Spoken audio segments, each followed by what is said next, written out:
Great day, everyone. Great day. You know, extraordinary times call for extraordinary leaders. Our world is changing at such a rapid pace. And this time and the way that we're changing is unprecedented. For even the most experienced leaders are finding it challenging. So, what can we do to help ourselves and to help our teams emerge from this challenging time even stronger? We can commit to high impact living and leading. So, today on the Coffee with Rhonda show, we're going to talk about some of the key characteristics that differentiate these leaders. What makes a high impact leader? And how can your breathing help? So, with all that said, are you ready to breathe, live, love, and lead above the grind? You're not ready. Let's get started.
All right, great day. Welcome, everyone. I am home. Can you all tell? I'm so happy to be home, as much as being in another country for 2 amazing weeks on that beautiful island was awesome, but we are back and we're ready to go. So I'm super excited for today's discussion.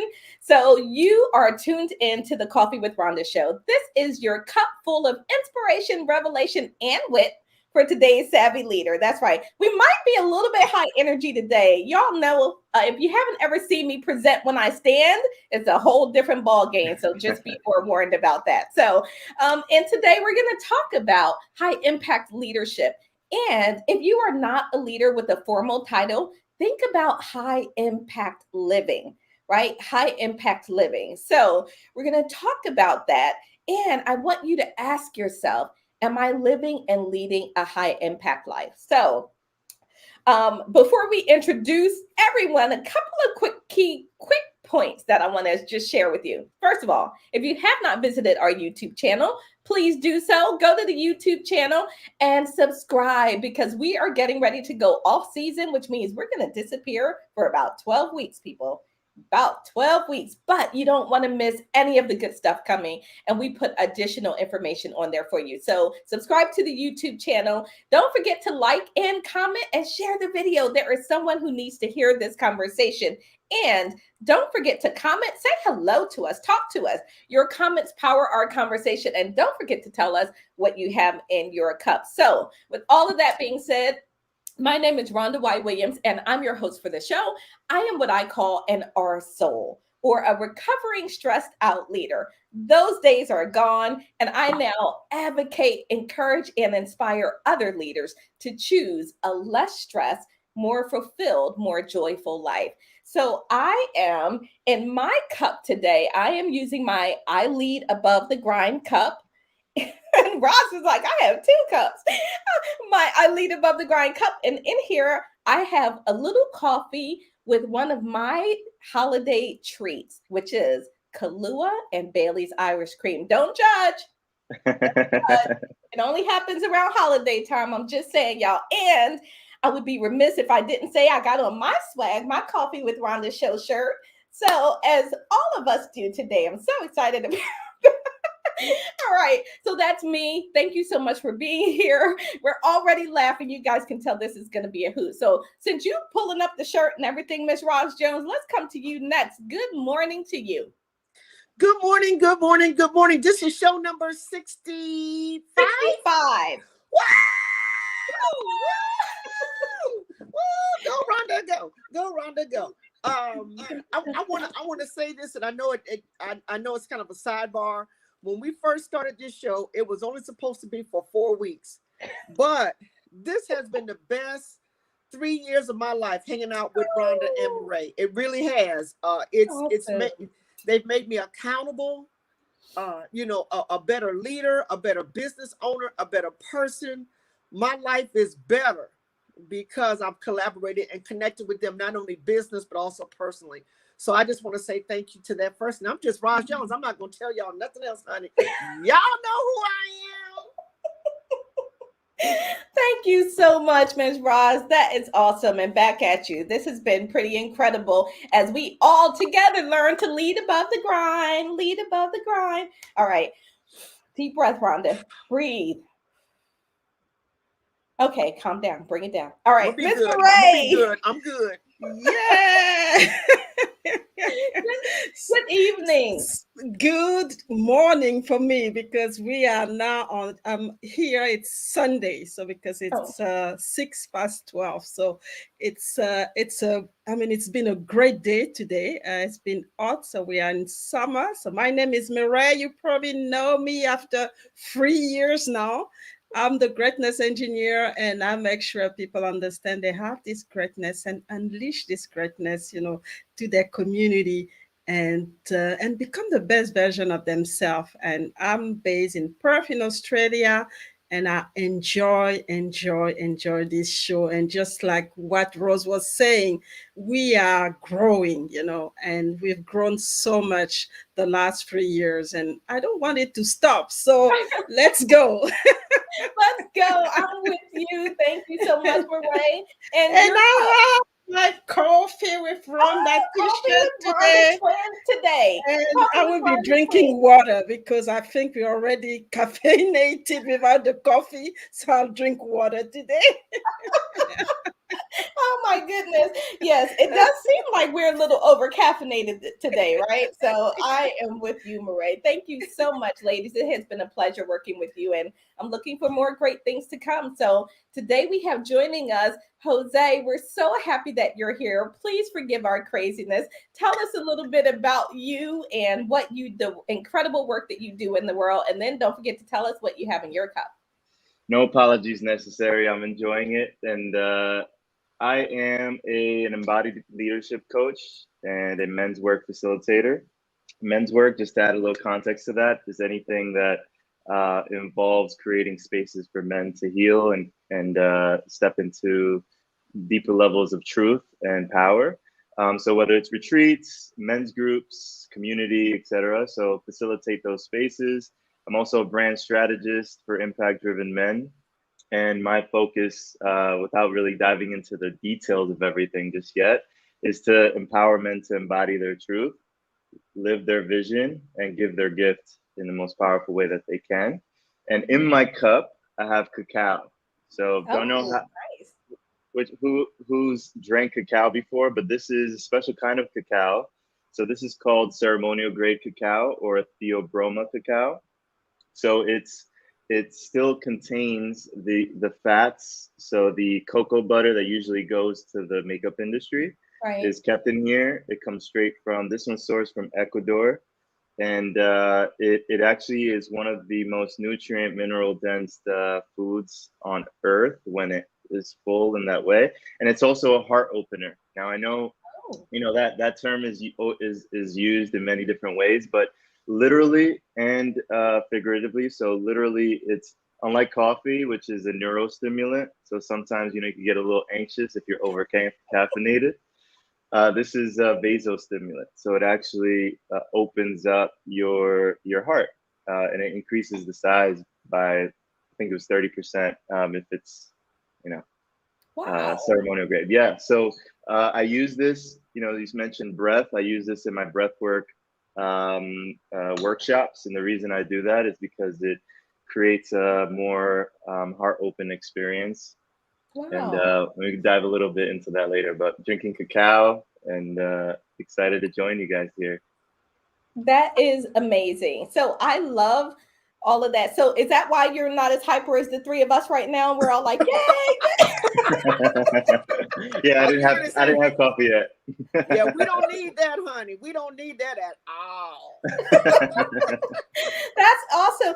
You know, one of the things I also love about the show is as we have brought in the theme of what's in your cup, we've learned a lot of, you know, drinks that have nutritional value. And this type of cacao, what kind is it called? So ceremonial grade, and the reason it's Ceremonial called grade. that, it's been used by, you know, Mesoamerican cultures in Okay. ceremonies often, and really there's a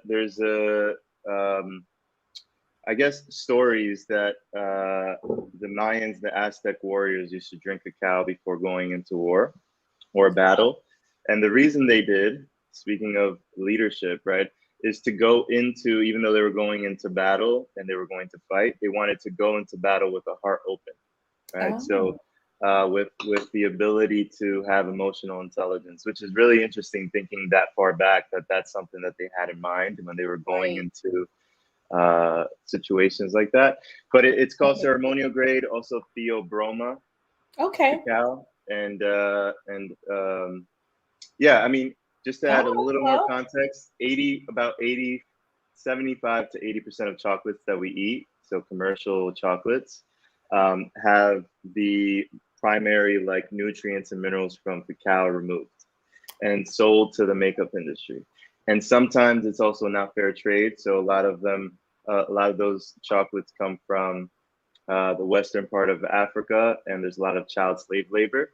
Ceremonial grade cacao and ethically sourced cacao usually comes from South America, and it'll be sourced from locals that have a very beautiful process to getting into this cup. so Jose, so I'm a little bit interested in if you're going to stop us all from having chocolate now, right? Right. Ross said, Well, uh-uh. I Ross still said indulge. no. I still indulge in chocolate, but I have also spent a lot of time in Guatemala and Right. with indigenous cultures. So I have the plug, and All right. All I right. get Cool. Well, access to Long as he don't take the chocolate, honey, because my face was looking crazy for a minute. Yeah, I love chocolate too.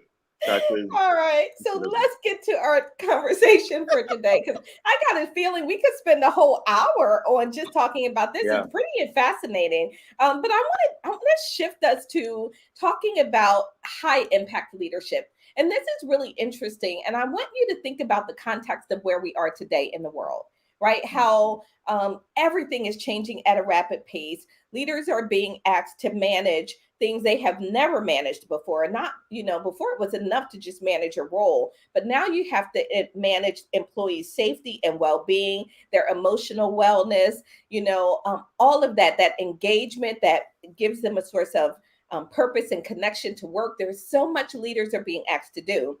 And so the topic of high impact leadership to me is important. I want to start by just asking all of you, what does it even mean? It's a term that has taken root, high impact leadership.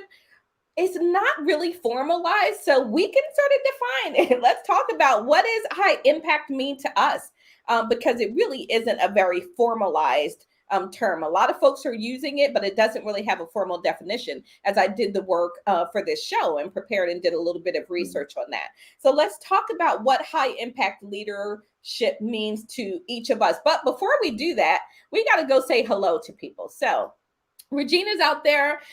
Hey, sis, coming to you from beautiful San Antonio. Has delicious coffee in my cup. But you don't have no Kahlua and, a little bit of Bailey's Irish cream like me. Just for the holidays, y'all. Just for the holidays.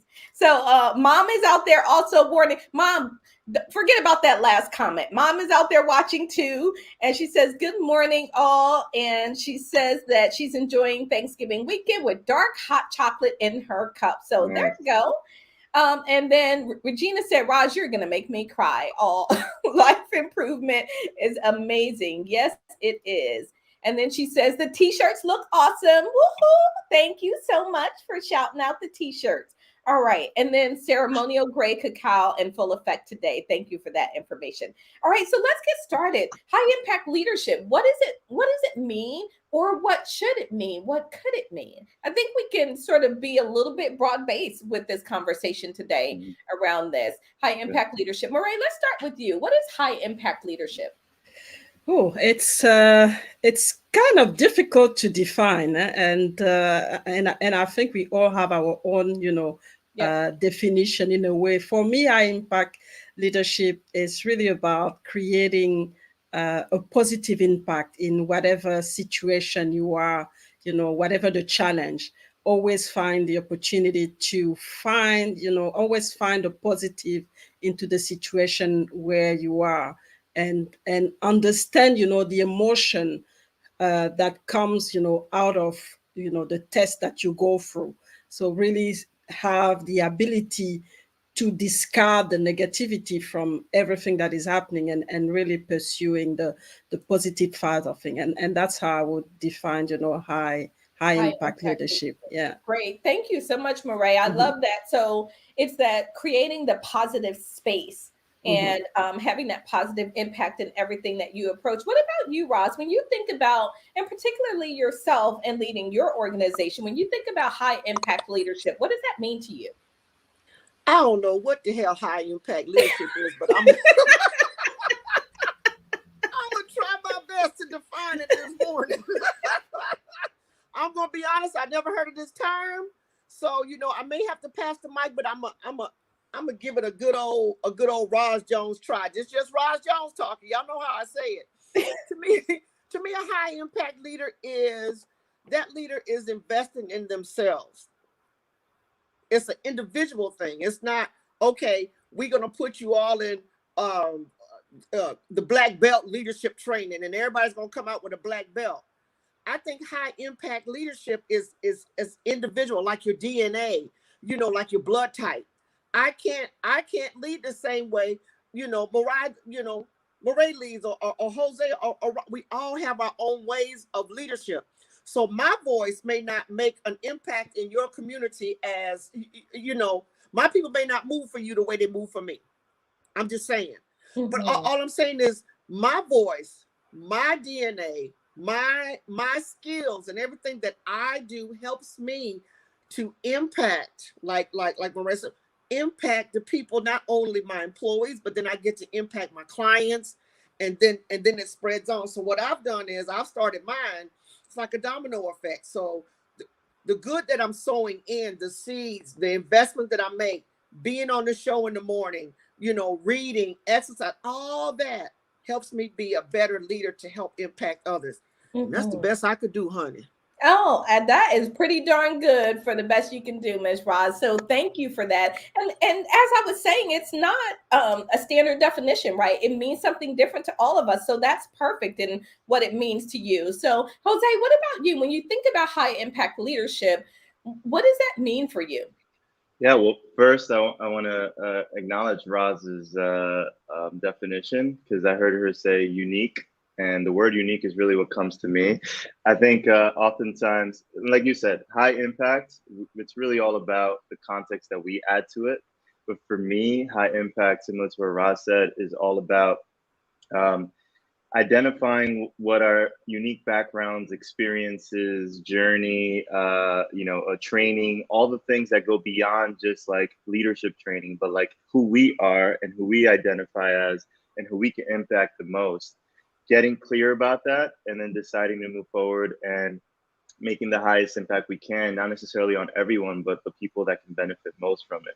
But before that, I think it's important to say that the word impact. So this is a conversation that I talk about often. We all make an impact, and I think that's something that all of us take ownership of. We think high impact or leadership. Even the word leadership, we are all leaders. Even if, we don't have a following, we don't have a business, we are leading people by having conversations with them and perhaps sparking something that they didn't think about before. And I think with impact, it all depends on the intention, because we could also make a high impact. You know, we can name names of people, leaders who were dictators or maybe created catastrophes. They created a high impact, but the intention wasn't in alignment with being of service. So whether it's high impact or just impact in general, I think really getting clear on what is the high impact I want to create. What is the impact I want to create, period, is a big piece of context that I think needs to be like attributed to that word or to the identity of being a high impact leader. Because otherwise we're creating an impact, but we are not really aware of the repercussions of that impact on the world around us. What I love about that, Jose, is everyone brought in pieces that I feel are really important. Number one, Mireille, you started with the positive impact, right? So being positive, Jose, you added to that intentionality, right? And what is your true purpose there? Roz, you brought into it the uniqueness of you and bringing that forward, because I can't have the same impact as Roz and, Jose, because I'm different, right? My skills, my background, the way I show up is different. So that is high impact. But you also brought in the definition. So that's sort of where I went when I started to do a little level setting. What is high impact? The definition of impact is a powerful or a major influence or effect, right? A powerful or major influence or effect. So I brought that with everything that I saw, and I said, okay, so what is high impact? The ability to leverage awareness, intention, passion, and competency for positive and consistent results. Now, that's my definition of high impact based on everything that I've read and learned in preparing for this. The ability to skillfully leverage awareness, intention, passion, and competency for positive and consistent results. So if you're out there in the audience and you're listening and you don't have a formal role of leadership title, if you don't have a formal leadership title, think about the positive impact in your of just living, right? And meeting and interacting with those around you. So replace leadership with life, having a high impact life. And what does that mean? And what does that look like to you? Because as Jose said, we always have an impact. We get to decide what kind of impact that is. Roz? I want to say this from that definition. It's really kind of sparked my brain. Impact, that means that I could say a word and change you, make you feel better. So it doesn't mean I have to be a president or be a prolific speaker like Winston Churchill or anything like this. I could just say a word, or I could just sit and listen, and it makes a difference. So people think that, I have to stand in front of you and lead to make a change. Sometimes you could sit on the back seat, like Rosa Parks went from the back to and make a change. She didn't say nothing. She sat there. Mother Teresa did it with her actions. I'm going somewhere with this because I want to let you know these people didn't start off standing in front of what they did. What they were consistent with their actions. And sometimes we don't have to say anything. And sometimes just a word. I love you. 3 words. You're doing great. It's okay. I understand how. Just. I'm done speaking. Thank you so much. As we say on Clubhouse. Roz, that is profound, because the point that you just made that we don't, anything we can do can impact others, right? I could be feeling down and you just give me an ear and listen to me and see me and hear me. That could be impactful. So I think that's really important. Holding someone's hand. And I'm sorry, I'm not trying to. No, you're good. No, even in caregiving, a lot of times my patients are feeling bad. I just hold their hand and sit next to them. They don't need they just need to know somebody is there. They just need to know you're there. I'm done speaking. Go ahead, y'all. Go ahead. I'm done for the rest of the hour. So somehow I don't believe you're done, but it's okay. It's okay because the show's not over yet. Nikki's out there. Diana, hey, how are you? Thanks so much for tuning into the show. As we think about high impact leadership, so why I feel like it's a difficult thing for us to elevate our life and our leadership sometimes. Sometimes it feels really hard. And I want to just talk for a moment about why is that? Why is it so hard to move the dial? You know, if we are all walking around in the world, we all have the ability to make an impact. Why does it feel so challenging? And I think this is important for leaders. I want them to hear this conversation that comes forward from this question, because I think if you can understand why it feels so challenging, you can begin to remove those obstacles and begin to elevate your life and your leadership. Mireille, why does it feel so darn hard to be that high impact leader or live that high impact life? I think sometimes it's about awareness, because we all have a certain power, and that's what Jose was saying. But we're not actually aware of that, and we don't really know how to use it. And it comes down to having the awareness and also being confident that you're going to use this power that you have to make an impact, because in a way we all leaders without without titles. We, like Rose was saying, anything that we do will touch or will generate a feeling, to for somebody. It might be a negative one or a positive one. So this awareness is very important. So, and there's a fear as well. I think when you are aware of us, you're aware of the power. Sometimes you're so fearful of using it, because you don't really know what's going to happen. So I think those are the key thing, and we see it a lot with women, especially in leadership, where they have everything, they're almost perfect, but they're always so afraid of stepping up into this power and showing up, as the leaders that they are, and with the power that they have, inside of them. So I think awareness is one. Being confident is another one, and obviously, the fear of being judged sometime as well, because you're always afraid of, how am I going to come across, what are the what's going to be the feeling of the people around me. So all of this, looking at external factors sometimes just block the full process.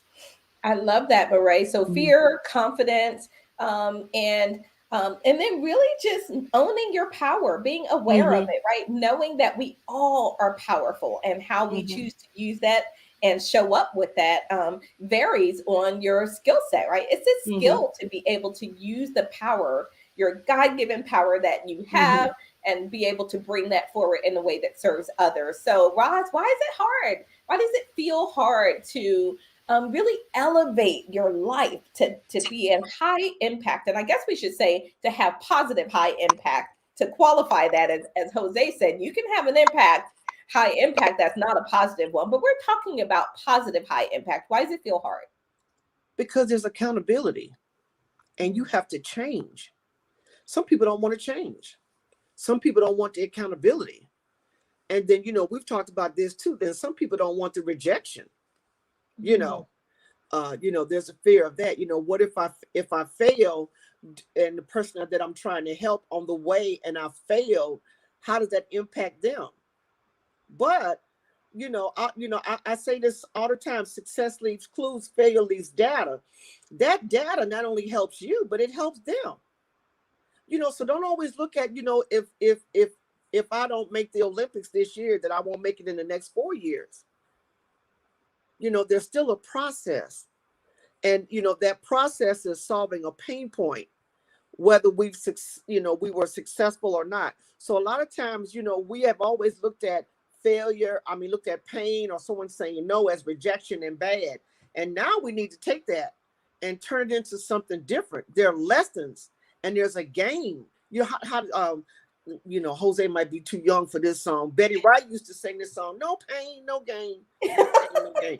He a little young, so you might not know this song. But if you turn back the hands of time, he know about R. Kelly. If you turn back the hands of time, they used to say no pain, no gain. And, if you take that and turn it into something really positive, then, take that information, take that and do something with it, instead of saying, okay, I failed, and I used to do it too. I would fail and I would draw up. I would draw up and I would have to go through rejection therapy, honey, but not anymore. Mm-hmm. That information is like fertilizer. It fuels me to move on. I'm Roz Jones. Go ahead, Jose. Go ahead.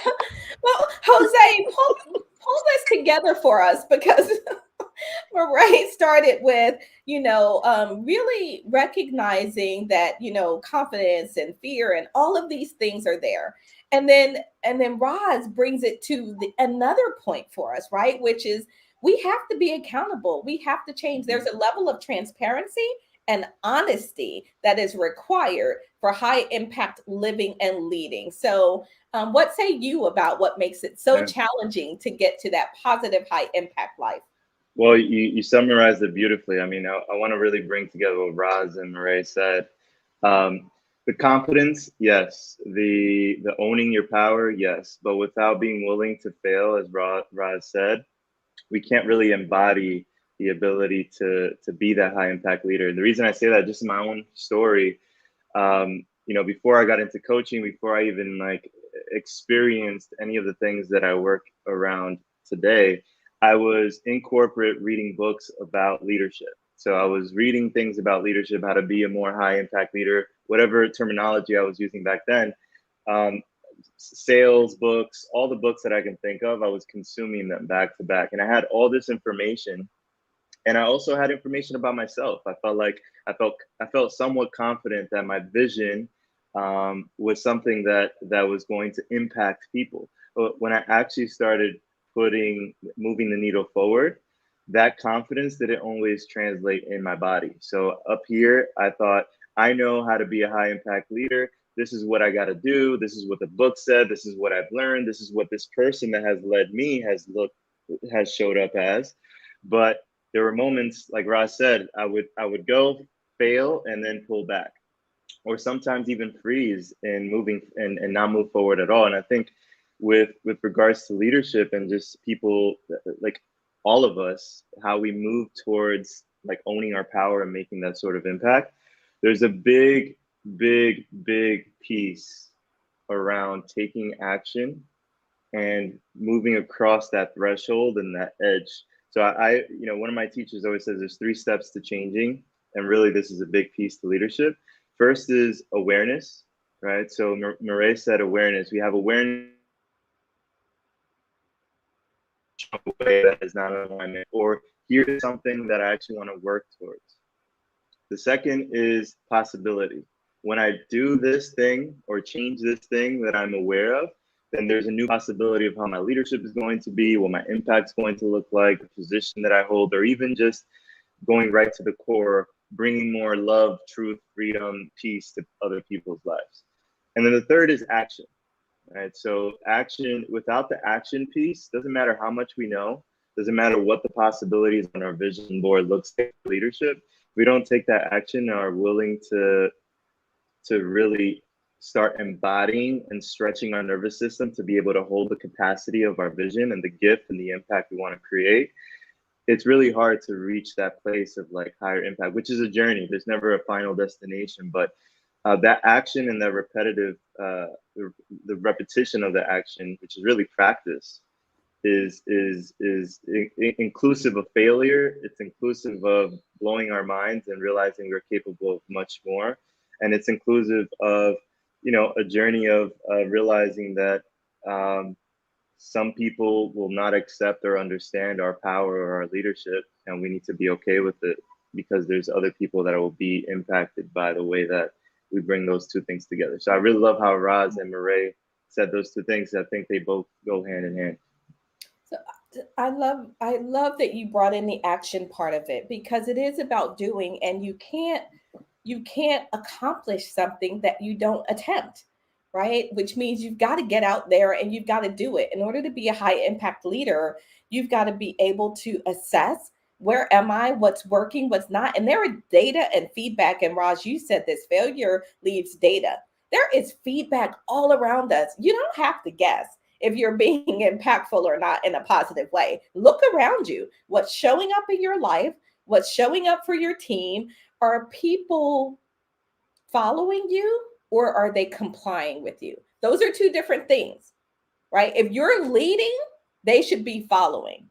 if you are a person who is a manager in a role with a title of a leader, then they may be complying with you, right? And then it's up to you to recognize that, to understand your people, and to be able to self-assess and say, okay, I can do something differently. It's not about that, I'm bad or I'm not, an excellent leader. How can I move? This is always a journey. So Cindy says, yes, Roz, leadership is very unique based on our personalities, talents, and skills. It does depend on our application of these gifts.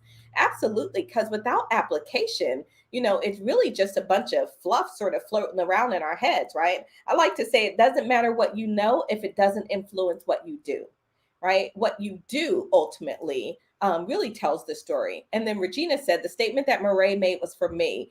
Fear the leaders at work. Are they going to lead in a morally fair fashion?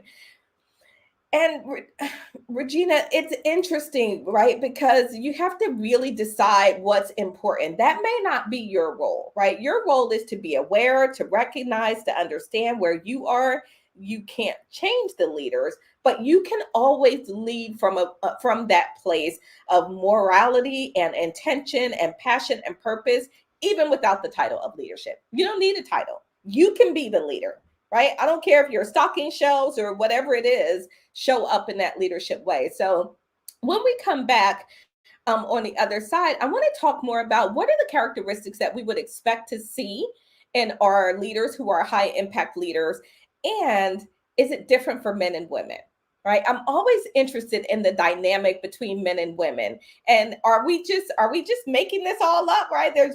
Or are we just all people coming to the table and it doesn't really matter if you're a male or a female, and it just all sort of comes together. So let's do a quick commercial break. If you have not subscribed to our YouTube channel, please do so. If you're just tuning in, you're watching the Coffee with Rhonda show, and we are talking about high impact leadership. And then a little bit we're going to get to don't forget to breathe and the role that breathing plays in having a high impact leadership life and being able to lead from that place. So right now we're going to do a quick commercial break. And when we come back, we're going to talk about characteristics of high impact leaders.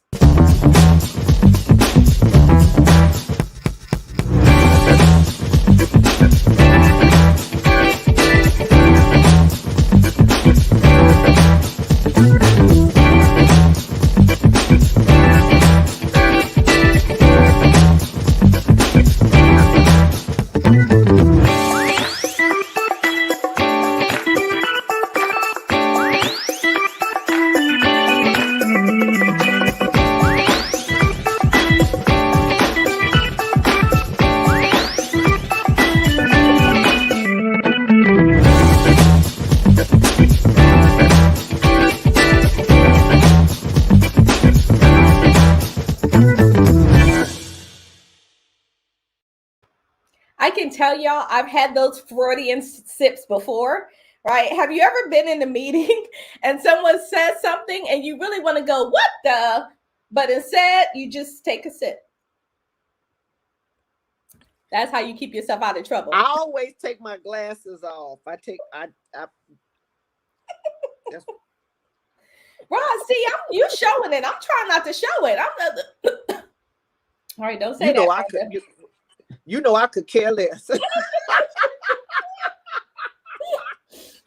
All right, so let's talk a little bit about characteristics of high impact leaders. So I'm going to get us started by I'll put some up on the screen. You can choose one of these to speak to and broaden it about high characteristics, or you can bring in your own thought about characteristics of high impact leaders.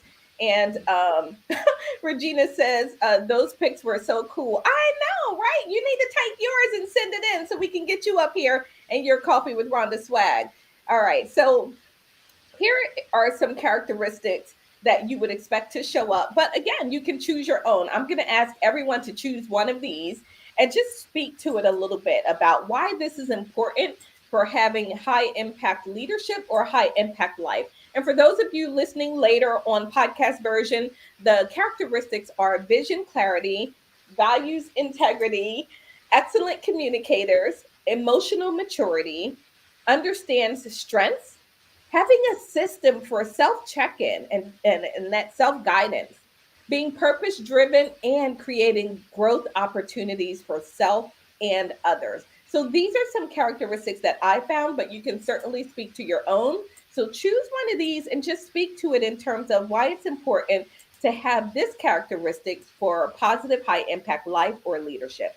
And Mireille, let's start with you. Which one really spoke to you? Oh, it's very difficult to choose, but I think one of the key one is definitely the communication. You have to be able to not only on this communicate with yourself, but also communicate with the people that you want to impact. Because so communicate with yourself is really about managing your emotions and the internal communication that you have with yourself to manage the different emotion that you go through. So I think those are Mhm. this is going to be key for me, and also have clarity on what you're trying to accomplish, your vision, because that's going to lead to a better communication as well. Because if you don't know where you want to be, then it becomes very difficult to communicate in a clear way as well. I love that. So Hmm. communication for me, I call it outcomes based communication, right? Hmm. And so I say that leaders should not be communicating anything before they know what the outcome is they're hoping to generate, right? Hmm. Because that guides you. Otherwise, you're just speaking and you're a little bit all Yeah. over the place, and you may not Hmm. get where you're trying to go if you don't do that. So thank you for that, Mireille. Roz, what about you? What stood out for you on that list? The thing that stood out for me was understanding my strengths, and so I understand what my strengths are, but then I also hire where my weaknesses are, or I outsource. Mm. Because okay, I know that I'm not good at putting in weave, so I got to go to the hairdresser and get my little my weave done. You know what I'm saying?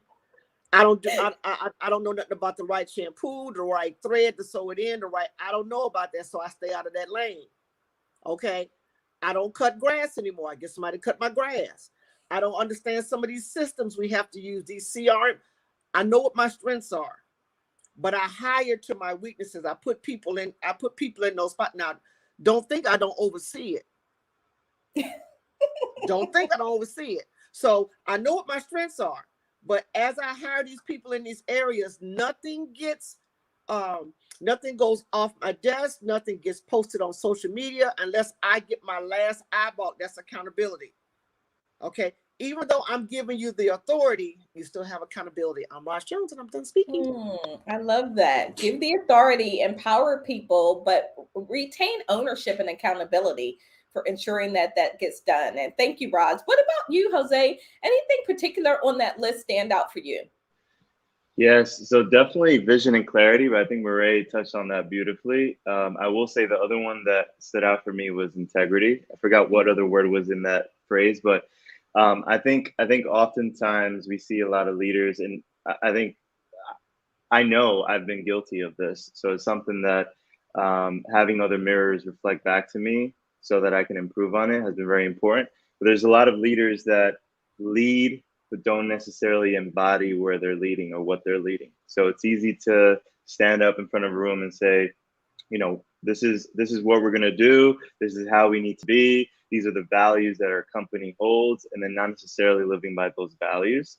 And I always like to think of leadership almost like there's a hierarchy of the types of leadership that we have, and really it's all based on integrity. So at the very bottom, I thought that the lowest form of leadership was like egoic leadership, right? So a dictator that says, I'm going to instill fear in order for you to do what I tell you to do. But actually, at the lowest, I think is escape leadership, right? Mm. So like, there's a responsibility and opportunity to step up to the plate, and then we're out of integrity. Maybe we were talking the talk, but not showing up and actually leading. And then, we can be efficient leaders, we can be empowering leaders, engaging leaders, but I think at the really top is embodied leadership, where you're not just a man or woman of your word, you're also a man or a woman of your truth. So it's, am I in truth with my mind? Is my mind, my body, my heart in alignment with this thing that I'm leading in? can I be honest and say that today I'm not feeling well, but I'm still showing up and I need support from you guys? Or like Roz said, you know, I want to create this thing. I have clarity on the vision and I want to enroll you in this vision because it will also impact you as well. But I need support and I want to own where I'm not in strength. So I really think integrity kind of covers a lot of these things, because we need to be honest about what we're capable of doing, what we're not, and then enroll others in kind of supporting us, but also empowering them. So not only, I think Roz earlier said, now being at the front, but and just like feeling like we're the leader and we need to hold that position. But I think an embodied leader is also about empowering other people to be leaders as well, which takes a certain level of integrity to say, I'm not a leader because I am a unique individual, even though we're all unique, that only has the power to lead here beyond anybody else. I actually know everybody has the ability to be leaders as well, because I'm not perfect. They're not either, but there's an opportunity to empower them. And I really think that takes a level of integrity. And once we kind of start coming closer to that, or being willing to look at all those blind spots where we're out of integrity, I really think that the way we make an impact, you know, can be taken to a higher level. So what it's interesting to be able to be in your truth and to be able to come from that place, to create alignment with what that truth is and the way that you then express that and live that with others, that brings you in integrity, right? So if you have your truth and you understand what your truth is, but then you're doing something different, you're out of alignment and you're out of integrity. And something about that is not going to feel right for you. And it's probably also not going to feel right for those that you're serving. But so here's the question is are the barriers for living in your truth and for being having positive high impact different for men and women? Are the barriers different for men and women? And Mireille, I know that you spend a lot of time working in a male dominated field, as you know, a woman leader in that respect. Do you think the barriers for having that high impact leadership are different for men and women? Yeah, definitely. I think and it comes down to the communication, because whether we like it or not, when women and men communicate differently, and it has an impact on the people that they lead. I mean, for example, women will be more they will have more collaborative, communication, and really get to be more personal in everything that they do. Whereas some of the men, especially based on my experience, it's really a leadership of making sure that they deliver what they have to, they promise, and really focus on that, more on the delivery, on the end result, instead of just focusing on the personal issue that are happening around. And sometimes it's very difficult for a woman, because when they are judged on what they're doing, sometimes some harsh word are being said and they take it personally, and it's not the intention. And I've been guilty of that at the beginning, not understanding really what how men lead, taking those feedback really personally. Whereas they just give you a feedback and then they forget about it. It's just what they think, and we go on. So I think there's definitely a difference here, where women are more about uh, going more personal, and looking at things more on a collaborative, being, more doing things more in a collaborative way, and understanding really the vulnerability of people in their team. And men are more about, what they see and what they really need to deliver. And that can be a clash, sometime when they work together. Wow. Roz, did you want to add to this, the differences between men and women before we go to Jose? No, I think she did that well. I'm going to pass the mic. Isn't that something? All right. All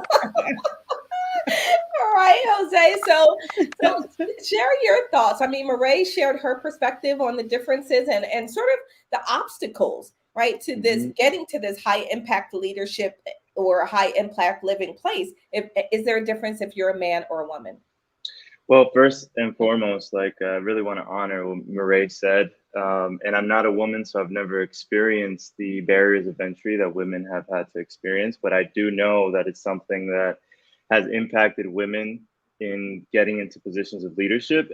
And part of that, a big part of that, is the lack of integration of the lack of integration in the leadership from men. Right? There's been a lot of dominance and like Mireille said, trying to get to the goal by any means necessary, and abusing that energy, which leads me to this. I do a lot of work around masculine and feminine dynamics, especially in business, and all of us have both of those energies. So what Mireille described isn't necessarily just for men, it's the masculine energy, which most men tend to lean towards, but we all have both of those energies. And a lot of work that I do with men is actually around integrating the masculine and feminine energies within us. So yes, typically men who are masculine leaning essence, they're focused on the goal. They're focused on, the masculine energy qualities, like creating a container, being like tangibly focused on what it is that we're moving towards.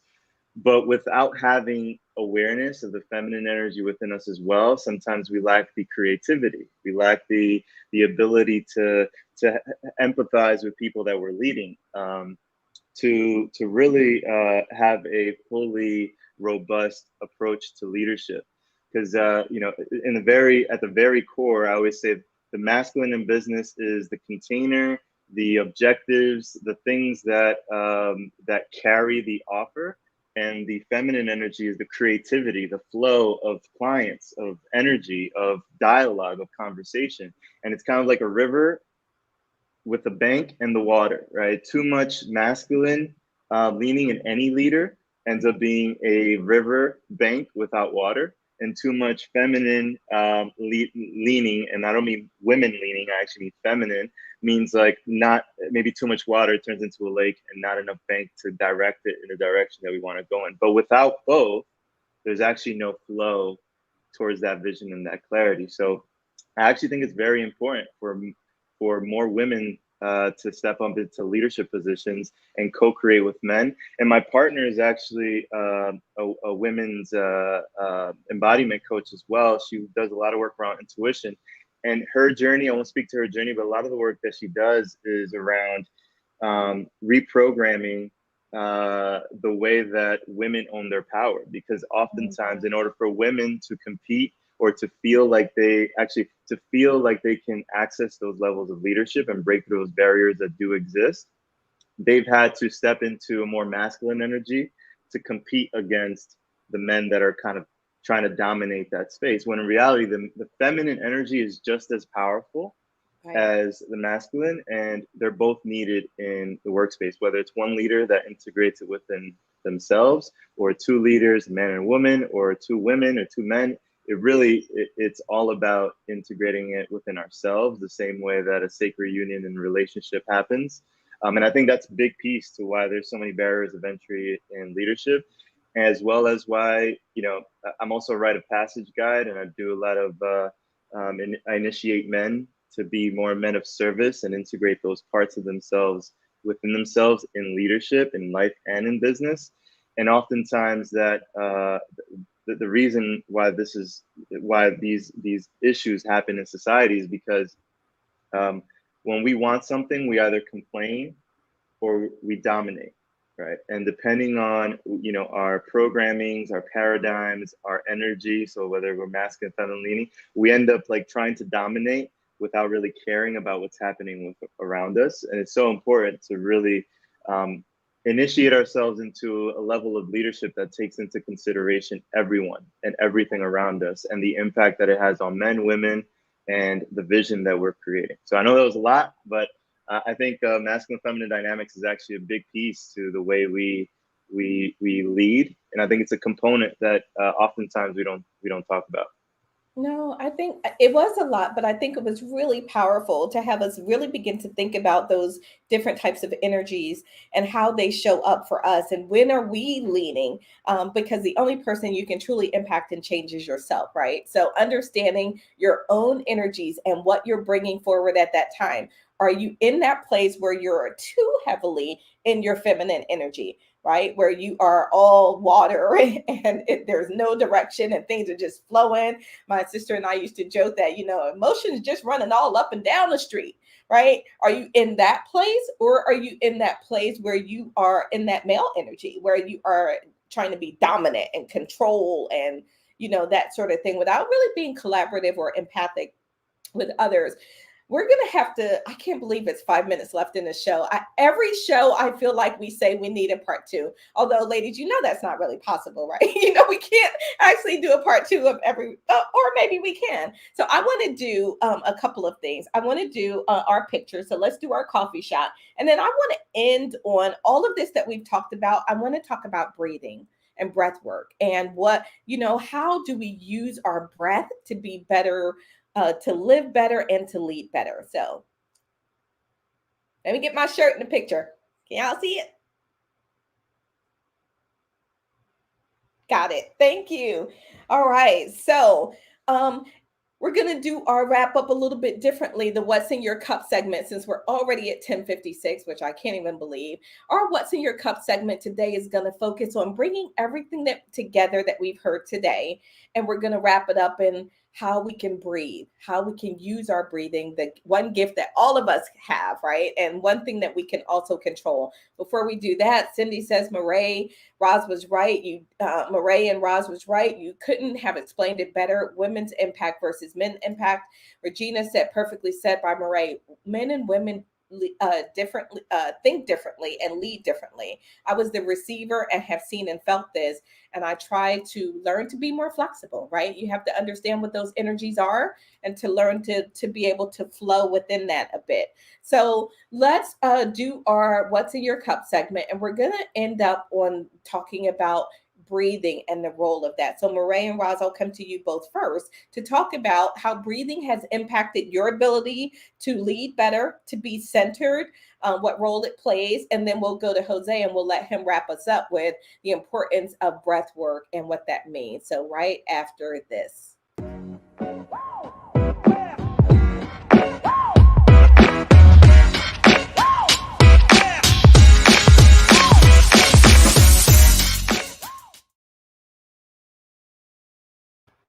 All right. So Roz, let's come to you first and have you talk a little bit about what role breathing, have you done any formal breath work, and how does that help you be centered and lead from a higher place? My first introduction to breath work was from my grandmother when she used to say, I'll snatch the life out of you. So I learned breath work at a young age. Now, as I got older, I try not to snatch anybody's life. but breathing has helped save a lot of other people in my community. It's helped save their life. It's helped keep me out of jail. It's helped calm me down. So there's a lot of benefits to breathing. And that's all I have to say. Thank you so much, Jose. Thank you, Roz. So funny. Thank you, grandmother. I know there was a positive message in there somewhere, right? Mireille, what about for you? Oh gosh, now breathing is very powerful, especially when you are in a situation where you don't know what to do. It's good to just stop and breathe, because you can take an action that you're gonna regret. And I think I'm I'm looking at Rose here. It's like, and especially with children, and I have grandchildren now. So you're like, okay, I need to breathe now, because otherwise something bad is gonna happen today. So it's important to understand that we have this tool, this powerful tool that can calm us down and help us, to take time to think before we take action. And I think that's something we should all do, especially when we are heavily tested.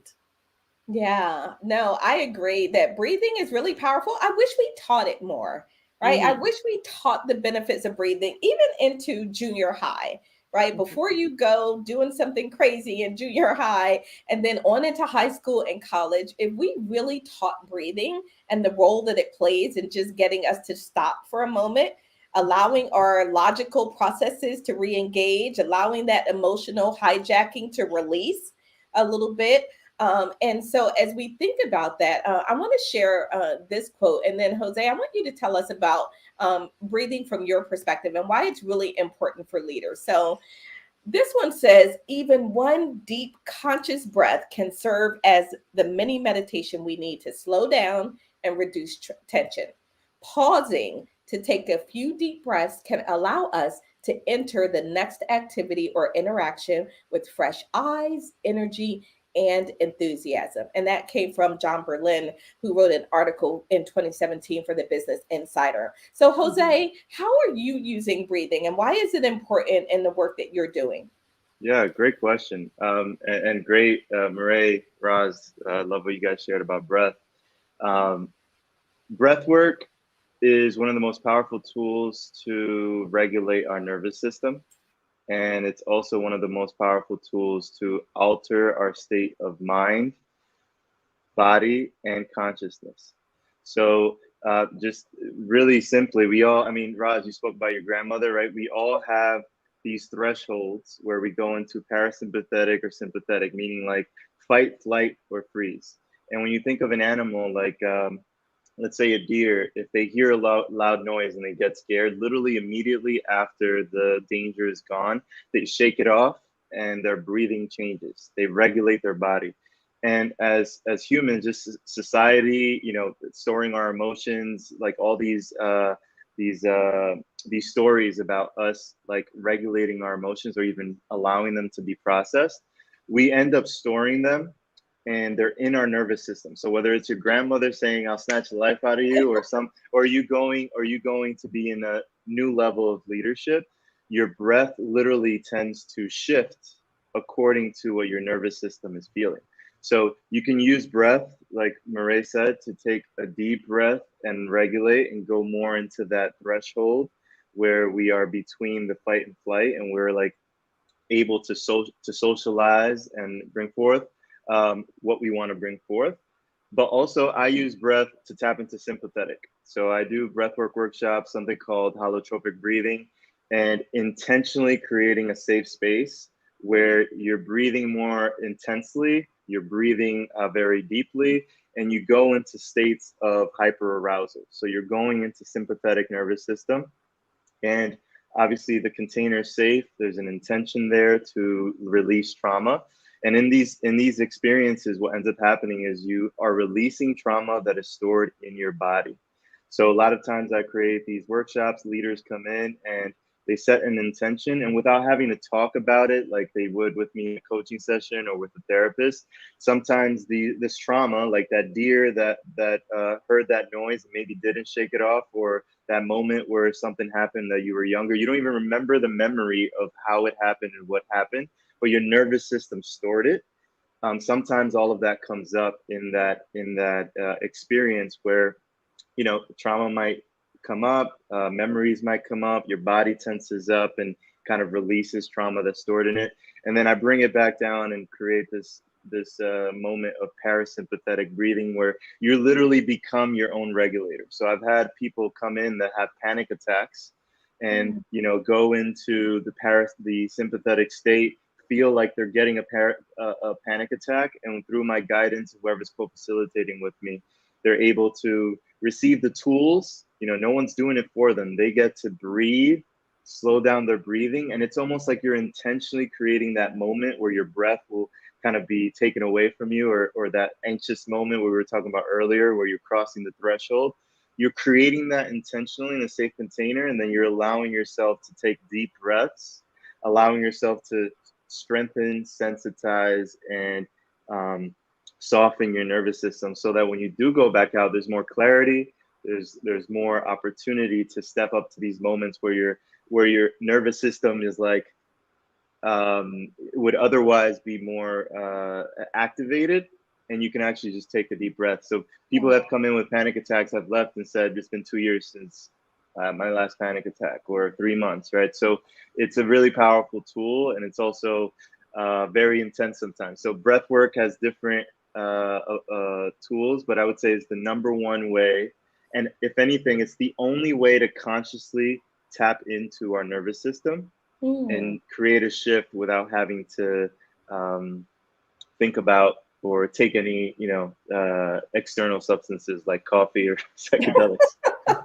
So Jose, is it as simple as, let's say I am triggered, right? For whatever that reason is, as a leader in life, something's not going well and I'm triggered and I'm my emotions are getting heightened.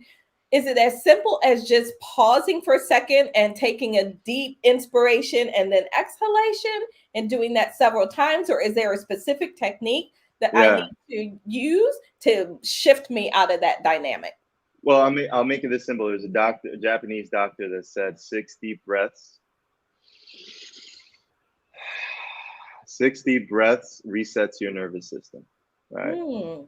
So, and I just want to emphasize on this, when you look at babies, they breathe into their belly. They're using their solar plexus, and they're literally breathing into their belly, into their chest. And if you think of how we breathe now, oftentimes we breathe into our chest, which is actually not using the full capacity of our lungs, and it's not using our diaphragm, our solar plexus, which is actually a big piece to regulating your nervous system. So if you breathe the 6 deep breaths, literally breathing into your belly, into the chest, which you can see is a lot more breath.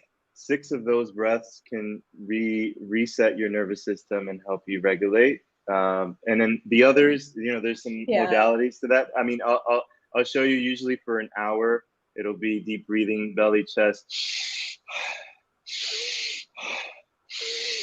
So you're literally creating a hyperventilation, but that's more in a controlled environment to release any things that are stuck in your nervous system. But 6 deep breaths is all you need to do to really reset your nervous system. Breathing into the belly, use your diaphragm. The diaphragm is one of the most powerful tools to shifting your nervous system's state. So, yeah. Really powerful. Thank you for sharing that. And I know I wanted to spend more time on it, but we just got lost in the conversation today. So, Roz? No, I was going to say, as I was listening to him, the breathing is cleaning us out. It's a cleanser, so I'm glad you said that, because now, I can use that to help clean out. I don't have to take no. Yeah. No coffee. No coffee. But I can have chocolate. Yes, for sure. Oh my goodness. Well, thank you for that, Jose. Marie, just saved my life now. I have my 62 breath. So next time when I have my grandchildren, say, okay, let me do my 62. Oh my gosh. All right. So awesome. Well, thank you all for another great show. Cindy said, awesome show as usual. Jose was a great guest with great insight. Regina said, great show, everyone. I've learned so much. I am glad. If you have not watched, if you missed any part, the replay is always available. Jose, if people want to learn more about the work that you do with men on leadership or embodied leadership and breathing and everything, all of the retreat and workshop work you do, where should they connect with you? Yeah, so they can follow me on Instagram, @Jose_Alejandro. A lot of the things that I'm working on are usually posted on there. Also, for my men's organization, it's called Modern Renaissance Man. The website is themrmofficial.com. And we do rites of passages. So we take men out for 4 days and 4 nights to fast, water only, with an intention of what their high impact is going to be. And then 5 months of coaching before and after. It's kind of like a caterpillar, cocoon, butterfly journey into a higher level of leadership. That's coming up in May, but it starts in February. So if you're interested in that, you can check that out. And anything else on there, whether it's just community or anything that you feel like. I'll say this.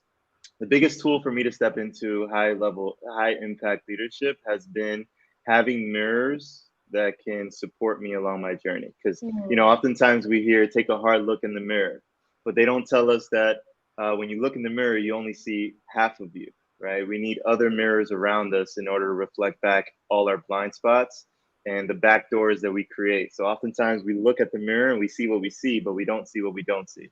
So having men around you, to really just create that space and just community around you is really important. So if that's something you're looking for, definitely check my work out, and there's a space for you. Love that. Thank you for the mirror analogy. It's a really good one because they do say look in the mirror, but you are only seeing one half. Really powerful way to end the show. And on that note, thank you. If you have been tuned in to watching the show, whether you're watching live on the replay or on podcast later in the off season, then we appreciate you. Don't forget to come back, like, share the video. Someone else out there needs to hear this conversation. And don't forget, continue to comment. If we see those comments come through, I'll still go through and we'll still respond to those as well. So for my panel, y'all have been amazing as usual. My caffeinated co-host with the coffee with Rhonda shirts and mugs and all that stuff going on. Thank you all. Jose, thank you so much for being here. It's been a great pleasure. Thank you for the amazing work that you do in the world. So for my panel, stay tuned. For everyone else out there, we will see you back here. We only have one more show left in the season, y'all. Can you believe it? One more show left in the season, and then we go on a hiatus until March. So that's it for all. We'll see you back here next week. Until next time, everyone.